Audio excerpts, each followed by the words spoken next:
Yitwa Bashabe, umunyamideli, umucuruzi, umugiraneza, umuririmbyi n'ibindi byinshi akora. Uyu munsi ukoze urutonde rw'abakobwa beza b'ikimero b'ibyamamare bahuguje abagabo ariko kandi batunze agatubutse mu Rwagasabo. Nushyiremo izina Bashabe nta kabuza rwose waba wigiza nkana.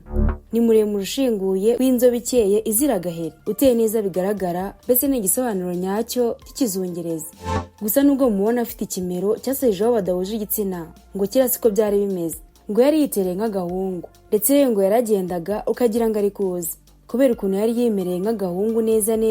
Ngo no kubona udusore tumutereta byaragoranye cyane, ngo dutangiye kumutereta vuba aha.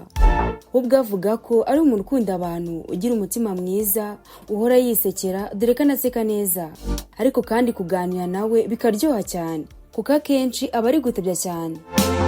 Uretse kuba ari umunyamideli n'umushabitsi mu bucuruzi butandukanye, Bashabe ubundi ngo yifitemo izindi mpano nyinshi zitandukanye kandi mutazi. Bashabe ubwe yararahiye atsemba, avuga ko nta mugabo n'umwe kuri iyi si wamukubita. Kuri setire noire ye afite muri karate. Uyu mukobwa ni icyamamare cyane, ndetse aranakunzwe ku mbuga nkoranyambaga, kuko kugeza ubwo nakoraga iki kiganiro kuri account ye ya Instagram afite abafollowers barenga 836. Uyu mukobwa aratwika koko, ni byinshi yakoze, ni byinshi byamuvuzweho, birimo urukundo rwe na Sadio Mane rwaciye ibintu mu Rwanda no muri Senegal. Uburyo yigize guhondagura amangumi n'imigera y'abakobwa babiri wenyine akanabifungirwa, kugira no kunzi y'igitangaza, umuturirwa mwiza cyane yuje ku irebero wamutwaye imyaka 4 awubaka, n'ibindi byinshi. Ariko se mu by'ukuri Bashabe ni muntu ki? Habaho gute umunsi ku munsi? Ubuzima bwe bwose kuva mu bwana kugeza uyu munsi ntambwe ku yindi bwaranzwe n'ibiki? Hanyuma singano y'amafaranga menshi n'ubutunzi buhambaye afite yaba akomokaye? Ese ni mu bagabo nk'uko abakobwa benshi tuzi n'aha bakunze kubishinzwa? Cyangwa ibyo byose uri kwibaza n'ibindi ugiye kubisobanukirwa muri kiganiro. Icyo ngusaba ni ugukandira like kuri iyi video, kandi niba ari ubwa mbere ugeze ahangaha ukora subscribe kugira ngo tuzongera gucika n'ibiganiro tubategura umunsi ku munsi. Ngiye wumva nitwa Jo12, mbahaye ikaze. Turi kuganira kuri Bashabe. Ubundi amazina ye yose ni Bashabe Catherine, wambaye nka Bashabe.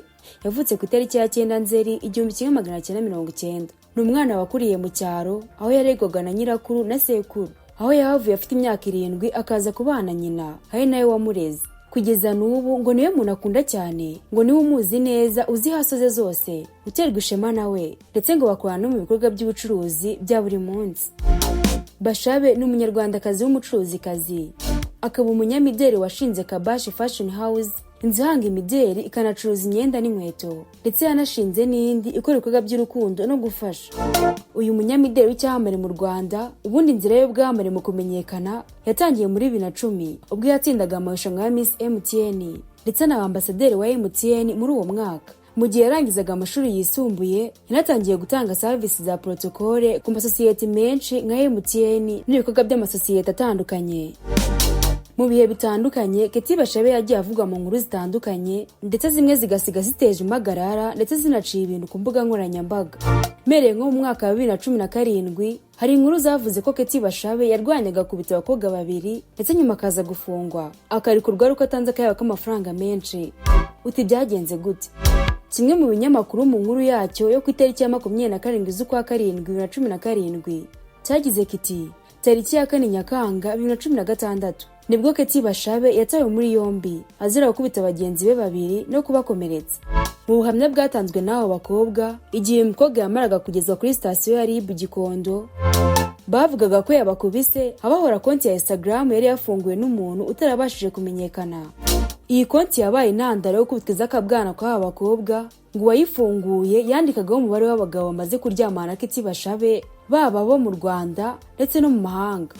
Byatumye ahamagara umwe muri aba bakobwa b'inshuti ze, akekaga ko aribo baba babikoze, amubwira ko nadafungiye konti mu maguru mashya ashobora kubura ubuzima bwe. Ibi bintu byaje gufata indi ntera kuri aba bakobwa uko ari babiri. Bashabe aza kubajyana iwe mu rugo, maze abahati ngo ni koko karahava.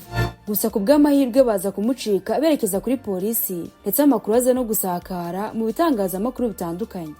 Uyu mukobwa yaje kurekurwa ku itariki ya 6 Nyakanga nyuma y'iminsi igera kuri 2 yari amaze kuri sitasiyo ya polisi. Gusa yakomeje gukurikiranwa ari hanze, ndetse n'ikirego gikomeza gukurikiranwa n'urukiko. kuwa 20 Nyakanga 2017 ku rwandiko rw'urukiko rwahamije uyu mukobwa iki cyaha cyo gukubita no gukomeretsa ndetse rwanzura ko agomba gutanga izabu y'amafaranga y'u Rwanda 500,000 akishyura indishyi y'akababaro y'amafaranga y'u Rwanda agera kuri 2,375,000 ndetse agatanga amagarama y'urubanza angana n'amafaranga 25,000. Ibi byose byabaye uyu mukobwa ahagarariye n'umwunganizi we mu rukiko kuko yari yibereye muri Leta Zunze Ubumwe za Amerika aho yari yagiye kumurikira imideli ye muri Gicurasi 2017. Gusa nyuma Bashabe yagiye agaragara mu itangazamakuru ahakana ibi byakomeje kugenda bimuvugwaho avuga ko ari abashaka kumuharabika no kwangiza izina rye, akavuga ko atize umukino wa karate ku buryo atakifasha inkumi ebyiri wenyine. Indi nkuru utabona uko ukwepa uramutse uri kuganira kuri Bashabe ni inkuru y'urukundo rwe na Sadio Mane. Ni inkuru yabaye ikimomo. Iyi nkuru yadutse muri 2019 ubwo uyu Bashabe yashyiraga hanze amafoto ari mu iduka agura jezi ya Liverpool ndetse n'andi mafoto ari muri stade ya Liverpool aho yari yagiye kureba umukino wa Liverpool. Nyuma yaho rero hadutse ibihuha ko yari yagiye gusura umukunzi we Sadio Mane no kumushyigikira kuri iyo match. Erega ubwo birakomera. Ibitangazamakuru mu Rwanda birabyandika ku bwinshi, ibyo muri Senegal nabyo sinakubwira. Ariko nyuma Sadio Mane yarabihakanye ndetse na Bashabe ubwe yarabihakanye. Ndetse Bashabe yigize no kubigarukaho avuga ko nta rukundo rwigize rubaho hagati ye na Sadio Mane. Ni byinshi yavuzweho birimo gukundana n'umuhanzi w'umu-Nigeria ndetse kandi sikwakibagirwa n'inkuru iherutse gutrendinga ivuga ko ngo yaba ari mu rukundo na Maposa. Gusa nubwo uyu musore we yagize ibyo bivugaho agaragaza amarangamutima y'uko yabakunda Bashabe we nta kintu kimwe aratangaza. Ikindi kandi ntabwo wasoza kuvuga kuri Bashabe ngo wibagirwe kuvuga ku nzu ye. Ni inzu y'agatangaza yujuje ku musozi wa Rebero mu mujyi wa Kigali. Bashabe ubwo yari amaze kuzuza iyi nzu yagiye kuri Instagram ye yarandika ati: "Mama nabikoze, nujuje inzu yanjye bwite." Aya ni amagambo ari mu marangamutima menshi agaragaza urukundo uyu mukobwa akunda mama we. Nyuma yo kwishimira iyi nzu ye, Bashabe yashimiye sosiyete y'ubwubatsi yamufashije kuyubaka. Iyi nzu ya Bashabe yubatse ku musozi wa Rebero mu mujyi wa Kigali aho ndetse uyu munyamideli asigaye atuye. Ni inzu nziza cyane igeretse iri mu kibanza kinini cyane bishoboka. Mu by'ukuri bigaragara ko ihenze cyane. Gusa Bashabe we yirinze gutangaza amafaranga yamutwaye. Gusa ikizwi nuko yamaze imyaka inayubaka. Muri bya bikorwa by'ubujyaneza akora ubu afite abana batatarera. Yatangiye kubarera bakiri bato cyane ari uduhinja. Batangiye kwiga bishyura amashuri mbese ari nka mama wabo kugeza ubwo bakuze.